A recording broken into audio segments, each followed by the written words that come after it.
Hey, Armin here. Welcome to the NSP Nutrition Show, where we cover training, nutrition, supplementation strategies, and a whole lot more. So stand by.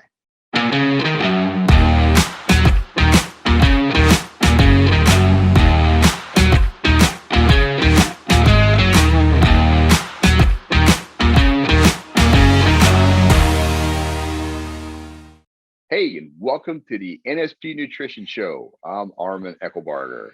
And I'm Frank Mills, and we appreciate you watching and listening today. Thanks for joining us for another NSP Nutrition Show. Today, Armin and I, we're going to be talking about Vince Gironda's understanding of how to develop muscle. And we're also going to be talking about, in the second segment, Vince's 10 Commandments of Bodybuilding Fat. So we're going to get into some good stuff today for all you Vince fans. Armin? Man, a lot of great content today. And, with the understanding of how Vince did things, sometimes that's hard enough, but understanding how to develop muscle, this I thought was a great topic for a show, because who wants to work out if you're not going to see results, if you're not going to see that muscle developing? So it sounds like a great topic for people wanting to add muscle, right? Well, yeah, you're gonna get it from Vince's point of view, and he was the Iron Guru, so he learned how to do it. And that's the thing, is he figured it out a long time ago, and it isn't that complicated. It's just a matter of understanding. He was a big fan of doing research in science, and that's why he got so far. He just knew the right people to learn from. So, well, anybody who doubts it, if you go back and look at, man, some of the pictures of his overall physique was phenomenal. It was just really amazing. Yeah, absolutely. All right, so Armin, where do we start with this? All right, according to Vince, there's really two parts to getting to develop muscle. You need to develop the capillaries and the nerve pathways to get a stronger nerve impulse to the muscles, because that's what's causing the things to happen. And then with that, you have to increase the level of intensity within a given time, which basically means minimum rest between sets. And he learned that from some German studies that showed that. And we're going to kind of elaborate on that. But yeah, two key points. Yeah, I was going to ask you if you could offer a little bit more info or kind of clarify that a bit for us. Okay, so Vince felt that workouts should be actually timed, and then you should constantly strive to improve or shorten the time it takes to get the work done, because in his viewpoint, that was a form of progressive, getting better resistance. So progressive resistance, he felt, was really important. And in his opinion, and based on the studies learned from the Germans, it does not matter how much work you do, okay? But what really counts is how fast you get it done, which is called the overload principle. You're just making the body deal with an overload amount of stress in that given period of time. And we're going to talk about more of that regarding how people some examples of that too. That's what I was going to ask you. Can you give us an example of the overload principle? All right. So the one easiest example to explain, which is pretty straightforward, is if you look at a sprinter, okay, they have larger leg development than any kind of a long distance runner. Absolutely. So even though, you cover more ground doing long distance, and say for a mile versus 100 yards, the thing is, the sprinter is doing more work per second than the long distance runner. And so the muscles have to adapt to that intense level of stress. And so that's one of the biggest reasons for part of the overload principle. Interesting. So I guess that makes sense to me. With that being said, how many sets should a person do per muscle? All right. So again, we're talking about the overload principle. So it's like, okay, how much overload are we talking? Makes sense. So when it comes to sets, and Vince's viewpoint from experience and being all natural, so that was another thing too. He trained as a natural athlete. He wasn't on gear and all the other things that come with it. So he felt like 12 sets per muscle group would be an optimal amount to create the maximum pump that you're going to be looking for. Okay. So that was one thing. And then he also mentioned that even other famous bodybuilders at the time, like Bill Pearl and Clancy Ross, that were pretty well known, they felt like if you can't get a good workout in with 15 sets, take it up just a little bit more, then you're not concentrating properly. You're not focusing and working hard enough. So there you Gotcha. All right. So what happens if you're doing the workout and you go over the amount of sets that you had planned? Well, in Vince's opinion, he felt this is going to lead to overtonus, is what he called it, but it's just basically another word for overtraining, because Gotcha. Okay. you're causing the muscles to contract too much, and then it's going to start to lose its blood supply because it's overwhelmed. Mm-hmm. So he would suggest that stop training if you lose the pump, and remember how many sets and how much time went by where you lost the pump. So that's another way to kind of figure out where your threshold is. And so he would tell other other people, that the students, that if you keep training, but if you find yourself losing the pump, then that's where your limit is, because nothing else good's going to happen from that once you lose the pump. So, and he also felt that that was a big problem for beginners, because they're just doing too much, and it was overtraining, and then they didn't get the effect they were looking for. So maximum pump, is that what everyone should be shooting for when they do each of their workouts? Well, there's another point there that Vince felt differently about as well. So, according to Vince, no. Can you kind of elaborate a little bit more, on that? All right. So, in Vince's statement, and this came from the Master Series that I pulled this from, he felt like the maximum pump at every workout does not build muscle tissue. Mm-hmm. It only keeps the muscle pumped and bloated, and you cannot grow on that much work all the time. And so he felt like maximum pump workout should not be employed more often than once a week. But to be really honest with you, I don't get a maximum pump workout every workout. So it's something that doesn't happen all the time anyways. You got to change up your routine to even have that effect happen. But he's just saying, if you're seeing that, then you got to be kind of careful about it. Now, if you're getting a maximum pump workout every time, well, that's good news. You're nailing it. You just need to cut it back a little bit and keep getting that effect. But I Okay. gotta say though, most people don't get the maximum pump every workout. I mean, it's just hard to do. Well, that's what I was going to ask you, is actually why I guess maybe should you have the maximum pump workout at least once a week, or how can you make sure you're getting that each workout, I guess, is the other question. Well, okay, so based on the science at the time that Vince had Mm-hmm. learned about, and he did a lot of research. The science would say you'll be recovered after 72 hours, and so Vince felt like, okay, you should train a muscle group twice a week, because the science says you'll be recovered after every 72 hours, and Okay. that'll give you enough time to be prepared for the next workout.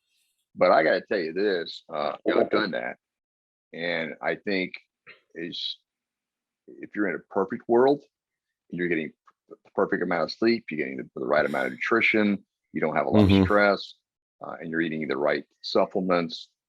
I mean, these kind of things. Uh, it's never going to be a perfect world. So Right. 72 hours is a good guide. And Vince also said, not everything's written in stone. You have to go with what learn how it works. But he used it as a guideline. So that's the whole point is, you want to get the recovery, and that's a certain gauge you can use. But in my opinion, you need more time than that. So I don't necessarily agree with the 72-hour thing, because I've done it. And I think as you get more advanced, which we'll probably touch on that, then you're going Mm-hmm. to need more than just 72 hours, especially the kind of soreness I've had over the years, where after 72 hours, it was still there in a big way. So I think there's other factors involved. And I think he would agree with that. He was just using it as Mm-hmm. a guideline for most people. And they weren't really training to failure. They were usually leaving a few reps in the tank because of his strategy. Gotcha. Gotcha. Um, I'm kind of curious, and I'm sure a lot of people other are Armin on his strategy. I'm talking about Vince, his strategy on the amount of weight to work with. I mean, if you're going to do the maximum pump, how do you determine the weight to use? Well, there you go. So there's a lot of lot of opinions on this one too. Okay, Okay. but Okay. in his opinion, he felt like using a weight of about 60% of your 1 rep max was a good guide to work with. Again, he never said everything was in a perfect world, but he said that would be a good guide. You would just kind of Okay. adjust things as you were employing that strategy. So, and for me, I don't like the 1 rep max thing. I mean, if you really want to be technical about it, you're going to do a 1 rep max. Well, I don't like doing 1 rep maxes because you can get hurt if Right. you give it all you got. So you have to kind of take that into context as Mm-hmm. well. Right. Right. Well, after reading and studying about all this, Armin, what are your thoughts on this? I mean, gosh, what's your take on it? Well, I think a lot of it's very accurate. So Mm-hmm. what I do now is when I approach the weight, the sets, reps, and tempo and the training time, I think he's spot on with the training time because I've done short workouts, I've longer workouts, etc. But Mm-hmm. I typically find a weight that I can get 6 to 10 reps for upper body, except for back. Then it's 8 to 12 again because the time under tension I found when you're doing the reps keeps you at 30 seconds or more, and that's what they say scientifically is enough stress to stimulate fiber. So that's one thing. So that takes care of that. As far as sets, I'll play with that a little bit. Sometimes I'll do 3 sets, sometimes I'll do 2, sometimes I'll do 4 Mm-hmm. Right. Right. with the particular movement. Okay, and I've done more than the 16 sets. I've had sometimes I did 20 sets just to kind of experiment, and it does Mm-hmm. fatigue a lot more. So Right. you got to kind of keep pushing, but then don't keep going longer because even though you may feel like it, because that's a natural thing to do, you got Right. to Right. keep things in that zone. So, Mm-hmm. and like I mentioned before, I just felt like as you get more advanced, your recovery time is going to be longer. And I learned that from Mike Mincer, which we had talked about on the show before. I felt like the amount of soreness I was getting and how I felt, I wasn't getting stronger with each workout. And not that that's going to continue on and on. I Right. just Right. as I took more days of rest, I felt like I got more from the training. So I I would say that once you get advanced and you've got a good amount of muscle in your body and you're training really intensely, you're going to need more like 5 to 7 days of recovery for that particular muscle group, in my opinion. And I think Hmm. that kind of speaks for itself with how a lot of people that are successful in training are Right. training. Well, Armin, a lot of great information on this, and man, I appreciate you doing the homework, studying up on this. It's a really interesting topic, that's for sure. Well, like I mentioned before, I've trained a lot of ways, from 2 hours, which don't recommend that to anybody. I learned that shit from Arnold, that was Mm-hmm. ridiculous. He was training twice a day. But he had different reasons for that. And then I've done Mm-hmm. 20-minute workouts, which I like those too. But I just found that, you know, when I hit that sweet spot like Vince had talked about, and I kind of discovered on my own, I read about it later. So it's kind of Mm-hmm. ironic. But I just found if I stay in that 45-minute window, the next time I train, I got good energy, I got good strength. Right. And I just feel like from that, I was wasting my time and effort going anything longer or anything under that because I could have probably done a little more. So I would agree with the results. Definitely been better by getting more done in less time. So can you do better in less than 45 minutes? Probably just as well. And there's nothing wrong with that either. But I wouldn't go over 45. I'd keep it under that. And if you want to Mm-hmm. go a little shorter, not really a problem. Because if you're really pushing yourself, there ain't much left in the tank anyways by the time you get to that amount of time. Right. Right. Well, a lot of great information. Arm and I were going to take a quick break, so stand by from a quick word from NSP Nutrition. When we come back, we'll be talking about Vince's 10 Commandments of Bodybuilding Fat. Stand by, and we'll be right back.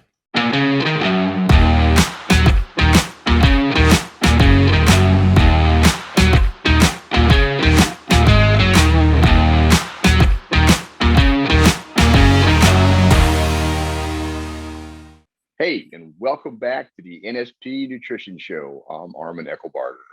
Hey, and I'm Frank Mills. And before we get into Vince's 10 Commandments, we're going to talk about the Nsp Cod Liver Oil. It's a great supplement. And, Hmm. Armin, I have been taking it now. Used to take some fish oil, Yeah. and it was pretty good. You burp a lot. That's one thing that's, you know. But when I started taking the NSP stuff, I noticed a little difference in a lot of different ways. So, what's the deal with the NSP cod liver oil? Well, the benefits of cod liver oil is you have a higher concentration of vitamin A and vitamin D along with the omega-3. And those Hmm. are fat soluble vitamins. And so you have the fat all built into one. So when it absorbs, you get a better benefit than just straight up omega-3. So that's the bigger difference. And the reason they do it in a gel cap is especially is cod liver oil, you can take that in a liquid form, which is just as effective. But Hmm. unfortunately, the liquid form, you got some taste going on with that. And so if you don't Oh, like the yeah. taste, I mean, they do flavor, they have orange and lemon, this kind of thing, but still, uh, people don't like that. So it's really simple to take, easy to take. It's in a gel cap, it's small, so you're less likely to belch it up, and it's very Hmm. effective. So highly recommend it. I agree with you. I'm glad I started taking it, and huge difference from one I used to take. It was orange flavored, and it was Yeah, still, yeah. So, yeah, good uh, stuff though. Yeah, but yep. hey, So, absolutely, it's in stock on nspnutrition.com. So check it out. All right, so let's get into Vince's 10 Commandments. When you talk about 10 Commandments, this is big stuff. So if Vince came up with them, he must have yeah. believed him. I think the fans are really going to enjoy these. What do you think? Well, we'll see. I would think so. I mean, and I got these from the Master Series as well, because that's one of its great publications. So I thought this Okay. would be kind of entertaining, and I think people would be like, "Oh, okay." So if they haven't ever read that Master Series, I would recommend that too. And you can buy that online from the NSP Nutrition. But good stuff in there, even though it was written way back. Okay. Well, let's get started with the 10 Commandments. Do we begin at 1 or 10? Or, I mean, exactly how does this work? Yeah, well, we'll just kind of take a couple of them at a time and kind of elaborate. So we'll start with Commandment One. Okay. Now, Okay. that one is you don't really mix protein, fat, and carbs in the same meal, since they do not digest well in the same medium. That's what he would say. Now, Oh, that's just tough to do, though. I mean, when very. anybody's eating, so just something that he felt strongly about. But at the end of the day, I think you got to decide, okay, can I eat the protein and fat first and then follow up any carbs I'm going to have after? But if you're eating Mm-hmm. low carb anyways, then it's not really a problem. So you got to Okay. kind of look at what you're doing with your nutrition. So I think that one has a lot of merit, even though it sounds like impossible. Okay. All right. So what's the second one? All right, you got to cut out food and drinks that contain sodium nitrates. It just causes your body to retain excess water, and which would be in the tissues and in subcutaneous fat. So if you're trying to get rid of belly fat and stuff, you felt like getting sodium and the sodium nitrates in there are just not going to be to your advantage. And then Hmm. it's gonna help your progress much better because when it leaves, you're going to see better muscle. It's going to bring the muscles back to the surface. Interesting. Interesting. That's an interesting one. Okay. Oh yeah. On to on to number 3. That's where you're going to basically eliminate sugar, which again is tough to do. But he Right? felt like if you Well, tried to eliminate, at least you're going to get less in your system, so that it's still going to work to your advantage. And you do need some sugar. Don't get me wrong, but some of the studies are stating that the human is designed to take in about 15 grams of sugar a day, which we're way over that. So oh yeah. Oh I think yeah. when he read that, he's like, yeah, let's just stay under 15 grams. But again, we're talking could be mission impossible for most people. Well, when you go in the grocery store, they are master marketers, and when I go grocery Oh yeah. shopping, the first aisle is the bakery, and all it is sugar. You Well, know? they call it calories. Oh, Food is companies that call what it it is? calories. Yeah, it's not sugar. It's just calories. It's all about calories. Calories in, calories Wow. out, and that's how it works. But Yeah, well, Vince knew better. So absolutely. All right, so let's keep him going. What's number 4? okay, number 4 is kind of interesting, and some people would disagree, but I kind of understand what he was saying, and that is you do not drink water during your workouts or with meals, because he felt water was a weight gaining substance. Okay, so that's Hmm. kind of an eye opener for people. But what he's trying to say there, in my opinion, based on the interpretation, is that you're going to retain water if you keep drinking a lot of water. So minimize it. But at the end of the day, you do need to stay hydrated. So that Right, would be right. one. It's more subjective. I would probably disagree. I think you just need to drink water. But he was looking at it from the standpoint of when you retain water, it does add weight to you. I get that. Okay. So that was one of the reasons, Interesting. in my opinion. Right. Okay. All right. So that's 4. We're on number 5, right? 5. Yeah. 5 Yeah. is Okay. fats are desirable and combined with protein help emulsify fat, burn fat, and you provide your energy. So that's 100%. Anybody wants to debate that? Well, I got news for you. That's just a fact. So, and I've done that myself, and it works. I do it with my clients. If you eat fat, you're going to burn fat, especially with you eating with protein. And the biggest reason because of this is fats and proteins are acidic in nature, and that's why protein has fat in it to help it digest. So that was a big cornerstone that he was, really promoted because he felt so strongly about it and his own personal experience as well. And I got to agree. I think that's definitely Mm-hmm. spot on. Well, we talked about it last week. Ribeye steak. There you go. Fats and protein. Yeah, Right? Yeah. exactly. Yeah. Absolutely. Tastes Okay. good too. Absolutely. Absolutely. Okay. Number 6. That's, he talked about half and half cream contains almost no carbs, and it gives you what he felt was one of the superior kind of nutrition for training. So he's like, don't drink skim and then throw away the homogenized milk. He wanted you to use raw products because of the way the enzymes in the system are, not being heat damaged and things like that. That's another one. It's kind of tough to do. So, but at the end of the day, half and half is good. The only thing when you get into dairy though is if, and I'll say this, and this is on a side note, but Mm-hmm. if you have a lot of excess body fat, you gotta kind of watch your dairy because it's so high Right. and it has more estrogen in it, and that estrogen can get stored in the fat. So if you're kind of heavy, you got to kind of watch your dairy regarding that. So anyway, Absolutely. Okay. On to number 6. all right. So that was number 6.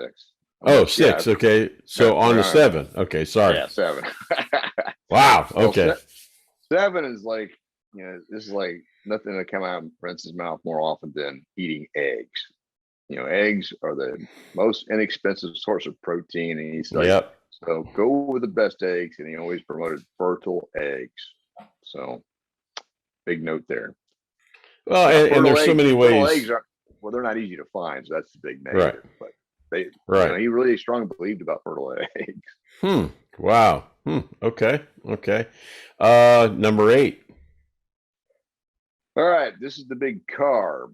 The Oh carbs boy. mixed protein. As far as Vince was concerned, carbs mixed with protein turned to nothing but fat, and then carbs only turn to fat. Which, okay, there's some debate on that for sure. But with that being said, he said count your carbs, and then forget about counting calories. And I'm a big fan of that strategy as well Mm-hmm. because it is calories are a factor. Don't get me wrong, they are a factor. Okay, you got to have a calorie deficit, but at the same time, you got to understand how insulin works, and insulin takes sugar and carbs, and if the muscles are depleted, it's just going to turn to fat. So that's what he's trying to say, I think.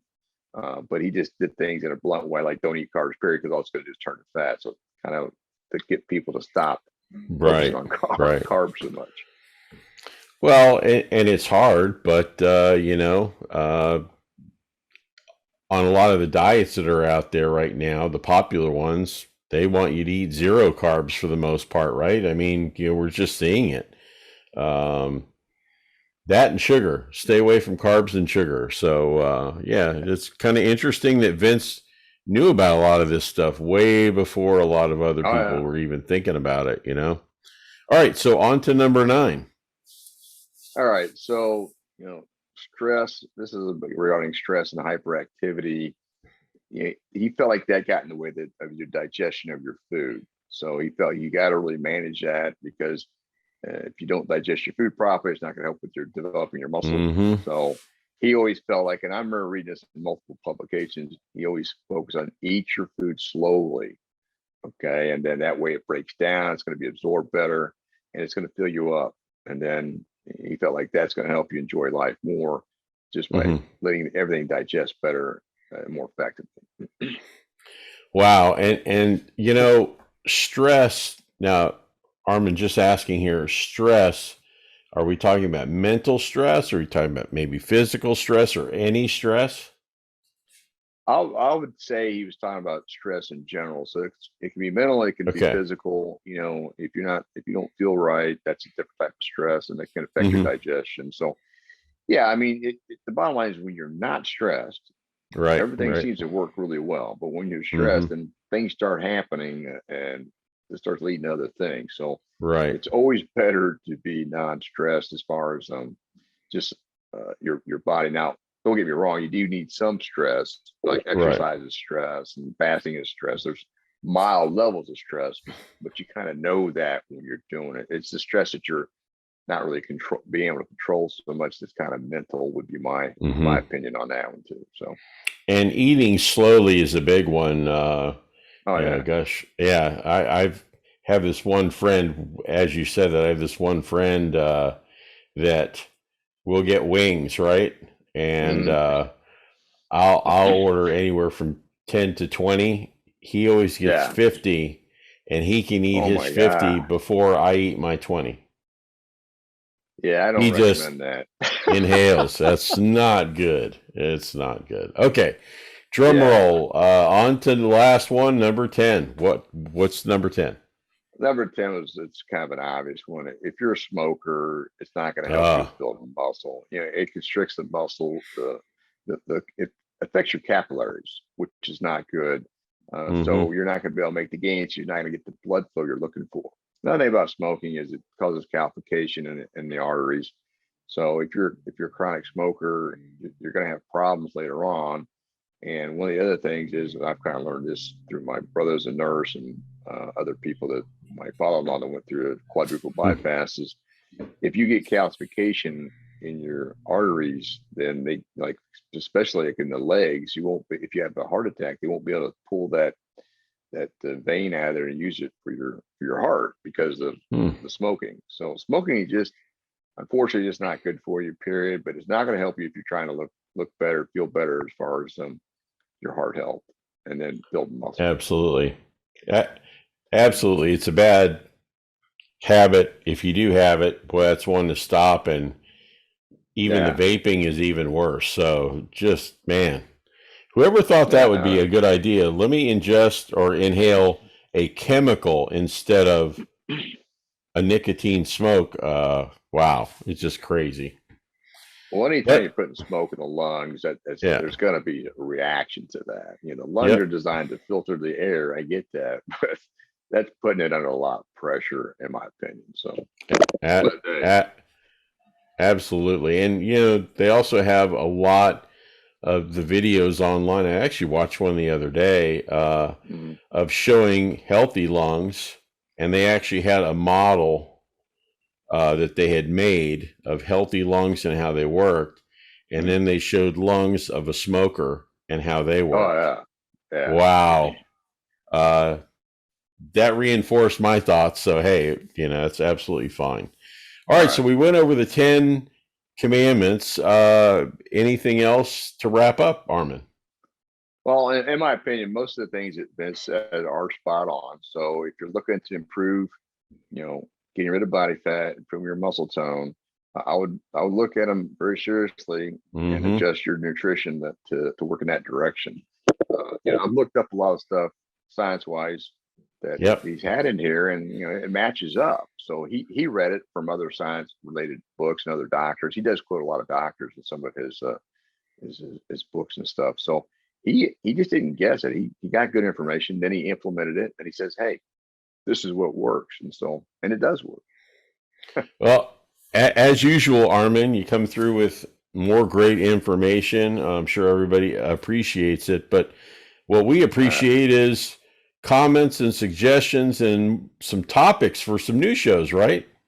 oh yeah, yeah, we're starting to get some stuff in, so that's good. I noticed some stuff last week when I was checking everything, so it's all good. Well, we're relying on your feedback or your comments. You can do that on YouTube. You can leave the comments on the show right there, any topic suggestions, whatever. You Right. can also email us. NSP Nutrition takes emails, support at Uh-huh. nspnutrition.com. We can get the information that way. And, Armin, we're looking for content, aren't we? Yeah, anything helps. So if you got something that you feel important about, or you really want a better understanding, let us know, and we'll see what we can do to get that added to one of the shows as soon as possible. Because that's, I'm sure there's other people who want to know the same information that you want to know. So it's all good Mm-hmm. stuff. Absolutely. Absolutely. Well, we appreciate you joining us for another NSP Nutrition show. Arm and I have been doing these now. We're on episode 35 this is, right? Yeah. Kind of Oh yeah. crazy, but we enjoyed doing the show. We appreciate you listening and watching.